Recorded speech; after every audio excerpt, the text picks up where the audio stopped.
So I'm delighted to welcome you all to this final event in our Talking Head series of 2024. We've been running these on and off since the start of COVID, really. And this series, two of the interviews are really about looking back. So last week I had a chat with Councillor James Lewis about his reflections on the COVID period and how the council's come out of that and some of the issues that were tackled during that period and where we stand now as a city. And rather differently, today I'll be talking to Kully Thiarai. So Kully, welcome. Hello. It was 3 years ago that we had a chat about what seemed to me and maybe even to you something that was in the distance. The Leeds 2023, the Year of Culture, the cultural festival that of course was took place, or the council, I guess, decided to go ahead with the Year of Culture after the Brexit issues meant that it wasn't possible to do a formal European Year of Culture proposal and follow that through. So in good Leeds tradition, we said, let's do something anyway. But yeah, we chatted three years ago, and I guess it would have seemed like something that was in the distance and something that you were planning for. Kully, I wanted to start off maybe by starting off with something that you started off with 3 years ago, which was a sort of almost a reflection of, you know, your own background, the fact that you'd worked previously in Leeds, but then had gone away from Leeds and returned. You talked a bit about your own upbringing and the fact that you're not from a family with, you know, sort of with cultural. With you know cultural culture as a key component of your upbringing, so I guess looking back at last year, looking back at the development of 2023, how do you think that your own sort of background professionally, in terms of your family, how do you think that sort of was brought to bear in developing the Year of Culture and actually what we ended up doing over the last 12 months? Well, it's never one singular thing that influences your journey, does it? And so there's lots of different ways that my past experience, both by specificity of being a young woman of color, an Asian woman, and somebody who you know didn't have access to the arts in abundance. Those things obviously fuel how you think about the world and the lens through which you step into it, if you like, and see what's on offer and what isn't. So for me, the fact that I'd lived in Leeds for a long time, that Leeds had been the first place where I'd been employed professionally in the arts, you know, it was almost like returning back full circle in that context, and feeling like all of that experience and history and heritage was playing a part in the discussions and decisions we were making. But also, of course, I was living in Leeds when, although not working in Leeds, when the discussions around the bid were happening at the European Capital of Culture proposals. So I was very aware that there was a huge responsibility and that this conversation had been going on for a long time, and therefore the work that everyone had done prior to me suddenly being the Chief Executive Creative Director also had a part to play in shaping what the programme might be or look like and who it's for. And then, of course, on top of that was the COVID scenario. And I guess that was also hugely influential, which was because it asked very profoundly, what does the city need now? And how to respond to the needs of the city, especially when COVID showed us how much culture was valued by the public in terms of, you know, we turned to cultural activity, we joined online choirs, we read books, we watched films, and it's all of that creative energy was what was keeping us or giving us some sort of solace and connection to each other. So I think all those things have played a part in the way we tried to have a very broad, diverse, rich, very hyper-local and internationalist sort of perspective on the programme of work. And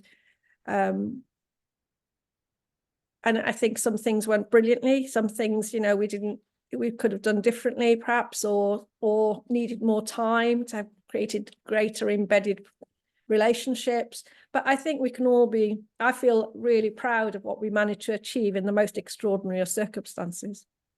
Yeah, I mean, of course, that is an angle that I guess people that it's easy to forget about is that, you know, the initial thoughts. I mean, certainly the European Capital of Culture plans go back several years and are well before COVID became an issue, came on the horizon. But then in terms of actually getting your head down and planning for what might happen in 2023, that did coincide with this period where we didn't know how long things were going to be different, and we didn't know what the world would be like when we finally emerged from COVID. And it is a different world, isn't it? So I suppose you know what you seem to be saying is that that some of the lessons from COVID and how communities, how we interacted as individuals, as workers, as communities, they fed through into the sort of year that we ended up having. Clearly, had the lockdown still been in place in 2023, then it would have been lots of these webinars, you know, it would have been a completely different experience again, wouldn't it? So I suppose, yeah, you were in a position of having to take account of those things, but still thinking ahead to something in 2-3 years' time that would be more like the life that we knew pre-COVID. Quite tricky, I guess. Well, yes, very tricky, but also, I don't know if I said it at the time when we last spoke, but, you know, I started this job 10 weeks before lockdown. Yeah. And for the bulk of that first year, the cultural sector was in deep crisis because it just didn't know how it could resurface. It was one of the ones that was that closed first and opened the last, and you know, and of course 70-odd% of the artistic community is freelance. So it was profoundly challenging to have conversations, to think about planning for 2023 in 2020 and 21, when people just didn't know whether they could continue in their livelihoods or whether those organizations will still remain. Even the very prestigious, well-funded organizations were in crisis. So it's easy to forget the drama of those moments and the challenges that faced everybody in even thinking about a future which for many felt like a long way away, when you didn't know what next week, next month, next 6 months would hold for you.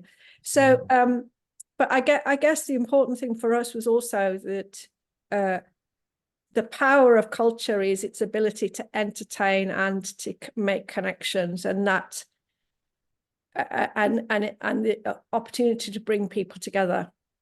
And that felt really, really important. And of course, it felt even more important post-COVID, or because we felt so isolated in so many different ways because of it.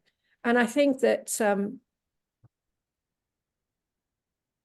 the social and the economic sort of recovery of the city was also very front of mind for us as we were working with our partners and the City Council and other stakeholders, was what is needed now and how can we play our part in the economic and social recovery of a city after a devastating global pandemic. And I think that's why some of the very hyper local stuff was really, really important. I mean, we would have done that anyway because because of my own history and the importance I place on community engaged practice and co-creating with communities who might not otherwise have access to things, but also that the behavior of audiences was changing and the public was changing. We discovered so much of our locality in a way that perhaps we weren't so aware of in the past, or didn't you know, didn't necessarily notice it as much. But I guess the other thing that was really important in the making of the story is that we weren't here to tell one singular story about Leeds. You know, one of the powerful elements of a city like Leeds is its rich diversity of experiences and of stories, and its multiplicity of connections to each other and to the kind of communities that we embrace. So we were really aware of that, you know, that there's 170 different languages, and that, you know, there are loads of stories we wanted to share that might not get the profile or the focus that perhaps other stories get. So trying to look at what Leeds 2023 could do that could be different from what is norm, you know, what goes on normally. Why do we need a year of culture? You know, what gaps could we fill, or what ambitions could we fulfill, or what relationships could we broker that made it shone a light on the kind of cultural richness of this city and its artists and its communities. I mean,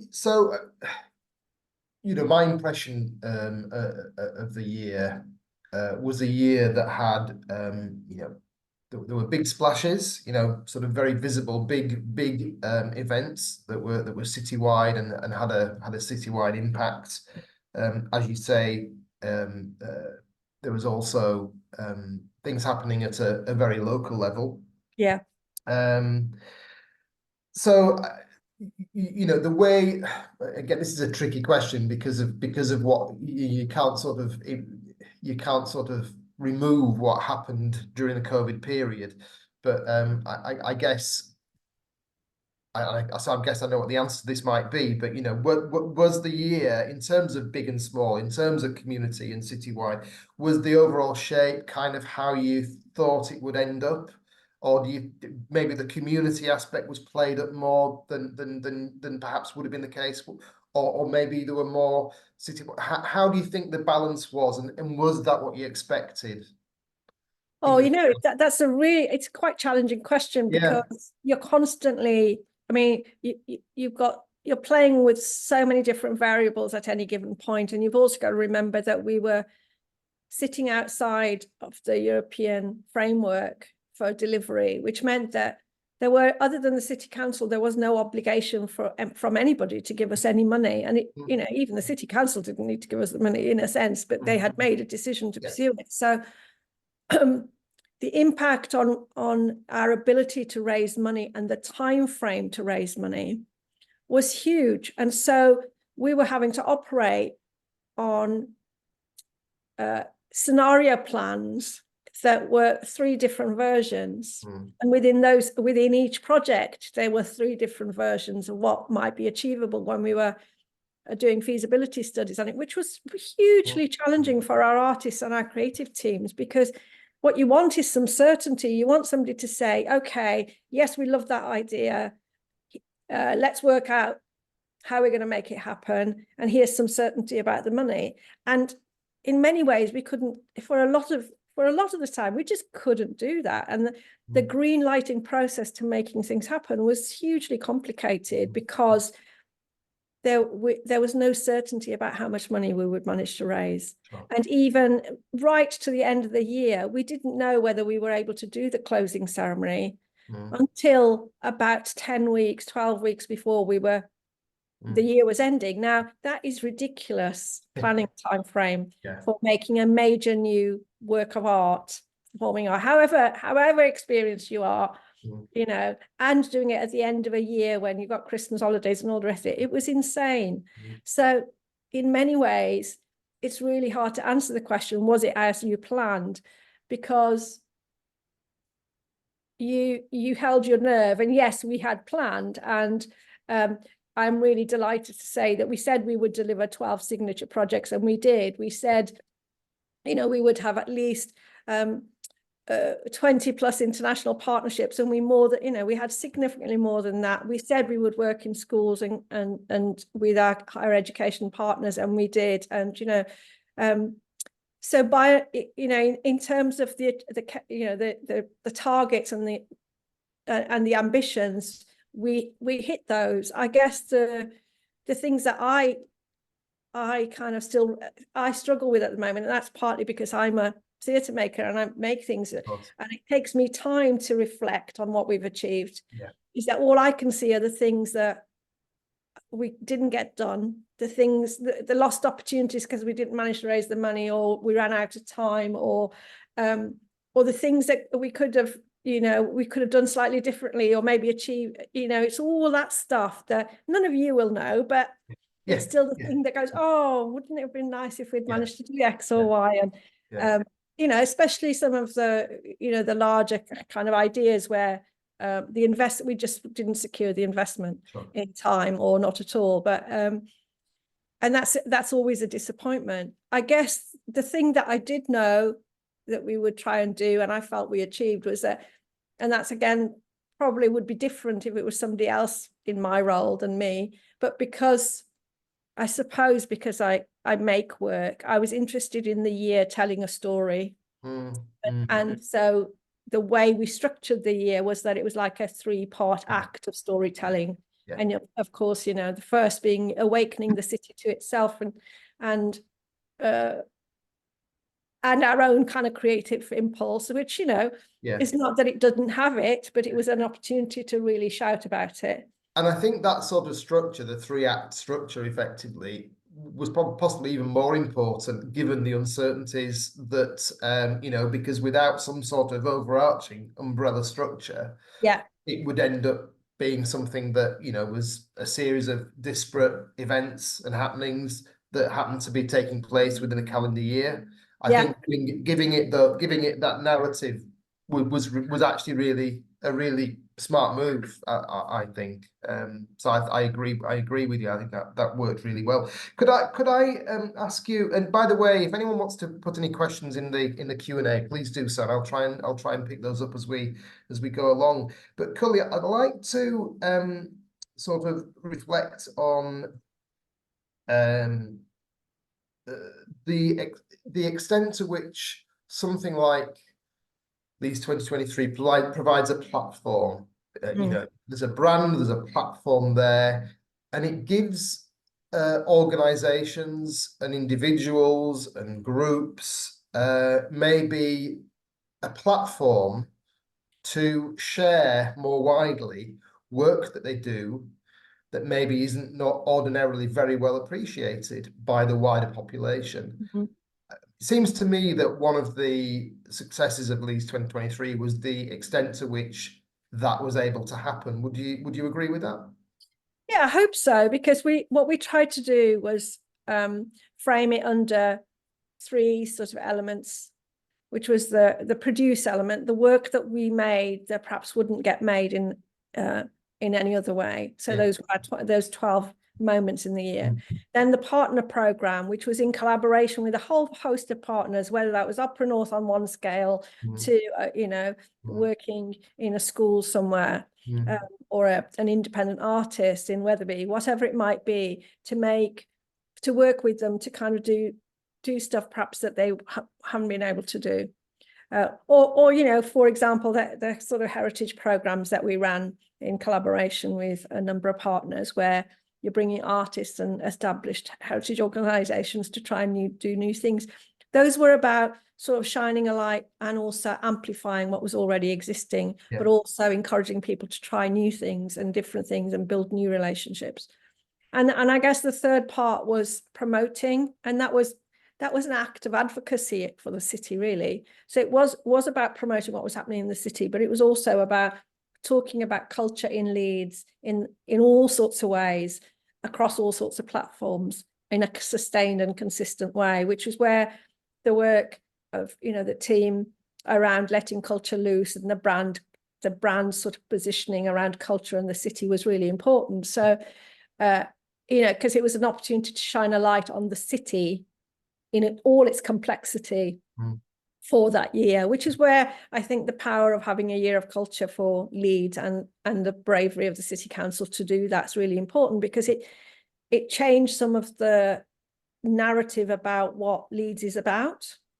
And it's very interesting now looking at some of the sort of external independent reports that talk about Leeds in a slightly different way. Mm. You know, talk about the power of culture as shaping placemaking and why people are interested to come here or work here or live here or invest in the city.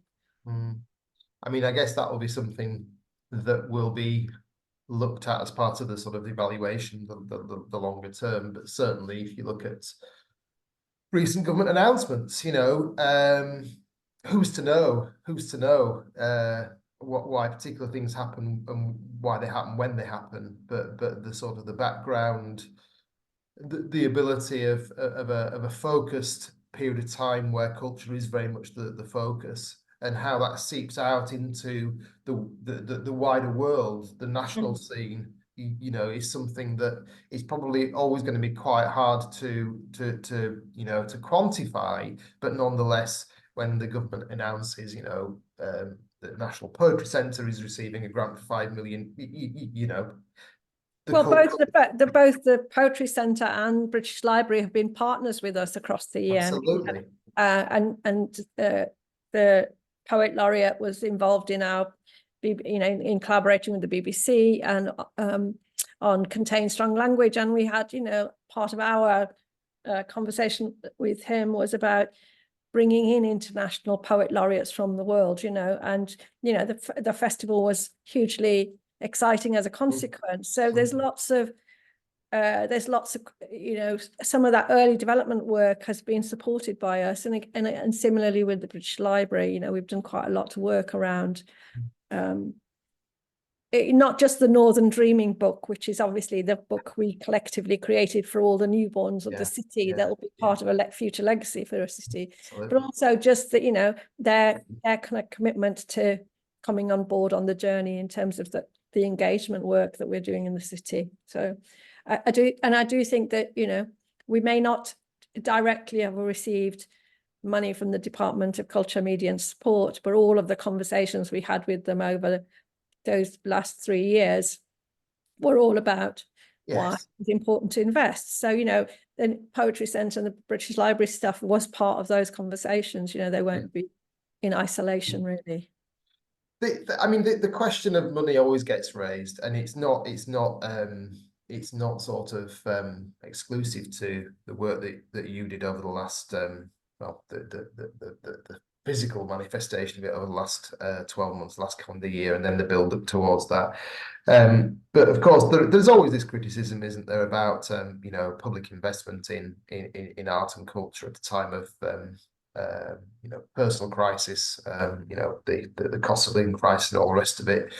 And it's very often the more, you know, prominent and physical things that sort of end up being the target. So making a stand was a very, very visible and very physical manifestation of 2023. And it was something that clearly aroused strong feelings. You know, money, wherever it may come from, should it be spent on something of that nature? I mean, how do you reflect on, because those are issues that people will always raise with any festival, any expenditure of money. Are there any things about 2023 that sort of are different in sort of considering those debates about, you know, how money is invested? Well, the thing about years of culture, whether you're in a framework or not, there'll always be contested events, right? They'll always be contested, because there'll always be various dimensions to it where things are perceived to be prudent by some and extravagant by others. But I think the reality is that we brought in, you know, just directly for us, you know, we raised an additional £14 million that came into the city on top of the city council's investment. Now, without the year of culture, you could argue that that wouldn't come, and that doesn't include, you know, and of course we can argue about whether the 15 million that's just been announced in the budget would have come to Leeds or not had it not been for the year of culture. So that, you know, those variables are all, you know, they're all contested territory, right? But what's important is that two things I would say. One is that art should provoke. It's an act of provocation to get people to think. And I was amazed that we didn't have more more contested conversations about Mm. various artworks than we did actually. Mm. And I thought, and of course, one of the reasons for Making a Stand was that it was a deliberate, Mm. statement. And Mm. some people absolutely loved it, and Yeah. others absolutely hated it. Yeah. And some people hated it without even being there to see it or feel it or be in it. So, that's just the nature of the world we operate in, right? And that's, when making a theatre show, Yeah. that some Yeah. people will grumble about, oh, it wasn't for me, or I would, why, X, Y, or Z. There'll always be a reason. And that's because it's art, and you're judging it and you're connected with it in the ways that feel right for you. And if we all felt exactly the same about art, then we would be living very, very dull existences, I would say. And so part of the job is to kind of go, yeah. In any civilized society, a strong cultural life is important for everybody. And strong cultural offers in a city like Leeds is really important. And one of the fascinating things we did, I haven't got the direct figures on me, but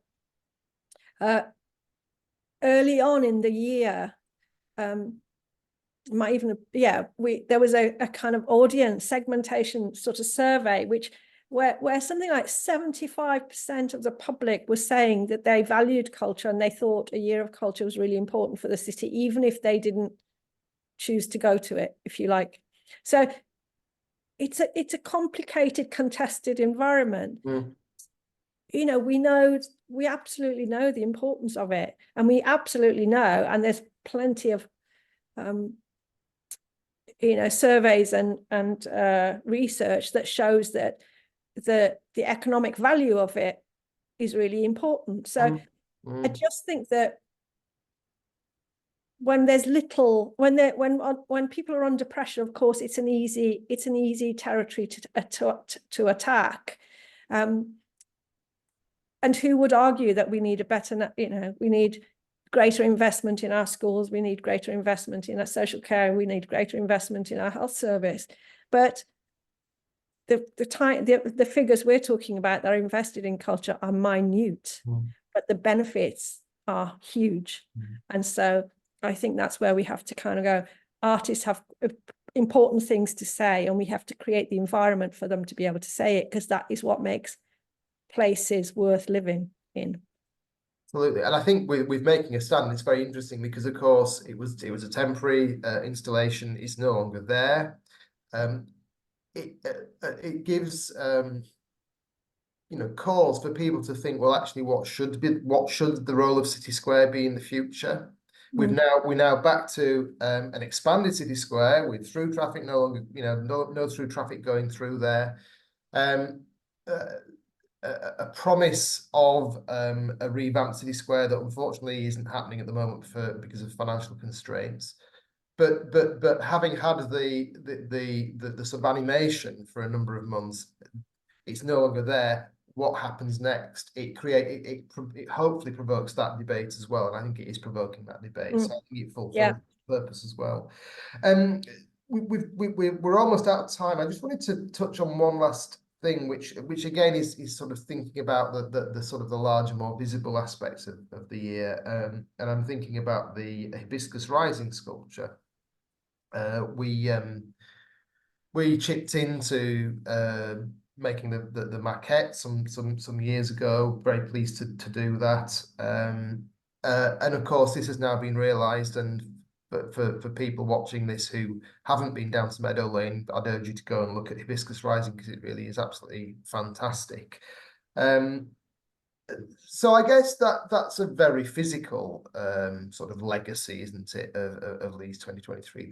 The ability to sort of bring that project to its peak during that year, and for people to be able to say, well, that happened then, is a really positive. What are your sort of feelings about Hibiscus Rising and what it represents to the city? Well, I think it's a profound sculptural work for a city that's based on an authentic story that's told with hope and joy and future sort of sense of purpose. And I think it tells a story very articulately of a city that recognizes its past, but also is trying to become a better place and deal with some of the darker elements of racism as it journeys forward to being a more thriving, inclusive city, right? And the artwork, I think, is a powerful symbol of that. But it's also such a joyful, colourful addition to the sculptures that are in the city, and absolutely responds to the sculptures review that the city did. Yes. You know, so it's not just an isolated incident. It's all about how collectively, in partnership, we've managed to make this happen. And obviously the David Oluwole Memorial Association on their own might have really struggled to realise it, because they have been trying to make it happen for many, many years. But in partnership with the City Council and ourselves, and the galvanising sort of framework of a year of culture has meant that we've managed to pull it together. I mean, it's not been easy by any stretch of the imagination, but actually it is a profoundly important storytelling piece for the city regardless. Absolutely. And you know, I think it's a work of art that makes you stop, if nothing else. If you don't know anything about the background to it, you at the very least, you walk past it and you'll stop and go, what's this about? And I think that's so important. And then of course it's the gateway to a new public park, which is also something that we'll be developing over the next few years. I'd like to finish off with just a sort of personal reflection from you then. I mean, you've told us a lot about your own sort of perspective on the year. So maybe not so much about, you know, what your own personal highlights were, or there may be something that you want to tell us about that you particularly were inspired by or found thought-provoking. So maybe if you have anything you want to tell us about, that would be great. But then just a little bit about sort of how the year is being evaluated, just the sort of practicalities of that, and then what plans you might have for the future. So 3 parts. 3 parts. Well, the first part is, I mean, it's been really, really hard to say what's my personal favorite.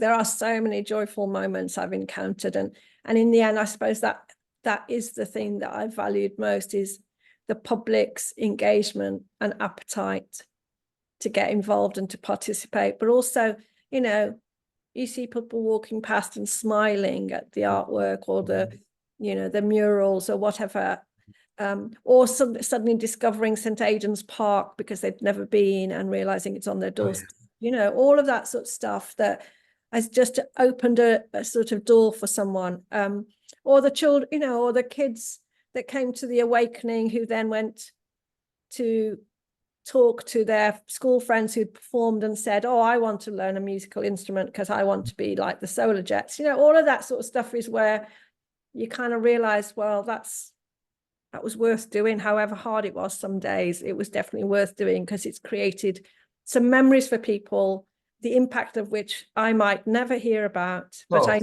know will make a big difference. So that's what's joyful about it. In terms of the evaluation, like many things, you know, we had thousands of events, you know, well over 1,200 events, and the amount of evaluation we can do is dependent on how much money we had to spend on it. So it's at the moment, the Audience Agency and the Centre for Cultural Value are working on all of that data that we've also collected over a period of time.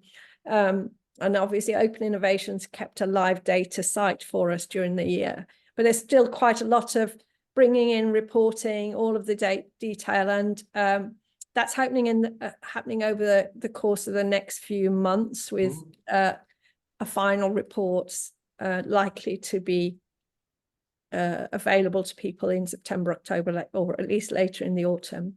And also there will be an economic impact study as well done for later in the year when further data comes through. So that's all in in process at the moment. Yeah. You know, obviously, the audience agency is an independent body, and there are, as I say, some things like we're trying to work out, you know, how do you work out how many people are visiting Hibiscus Rising, for example? Well, Yes. you know, it's that sort of stuff that's very challenging, because some of that we've not been able to put people there or have counters there and all the rest of it. So some of that's hard to calculate, but some of the survey results are about people talking about what they went to and what they made of it. So hopefully all of that will get captured in some report towards the end of the year. That's great. And yourself, what are your plans? We were talking before we started, and you were saying it was such an intensive year that you don't actually have time to think about what happens next. No, and I've got a few more weeks to wrap up. You know, I was saying to somebody, you know, I've opened lots of things and set up lots of organisations, but I've never closed one, and it's quite an interesting experience, because it's been this time limited, intense 4 years of my life. I think I want to spend a little bit of time just to decompress, I suppose, and have a little rest, and then have a bit of a think. I don't know. I'll need a job, so any offers, let me know. Well, there we go. If the jobs are going, then Kully's all ears. Cool. That's been great. Thank you for your time, and you know, thank you for what you did over the last 4 years. Indeed, you know, 3 years, 2.5 years, or whatever of preparation, a year when it happened, and then the final sort of, as you say, closing an organisation, which is an unusual position to be in for something that was clearly successful. And I think we've heard about, you know, your perspectives on the highlights, and this isn't about my views. I'm asking the questions here, but you know, certainly personally, were many things that I really enjoyed during 2023. So thank you for your time. Thank you for everyone watching. As I say, this will go on YouTube when I know many more people will be able to watch this. But have a good afternoon, and thank you very much. Thank you. Bye. Bye-bye. Bye-bye.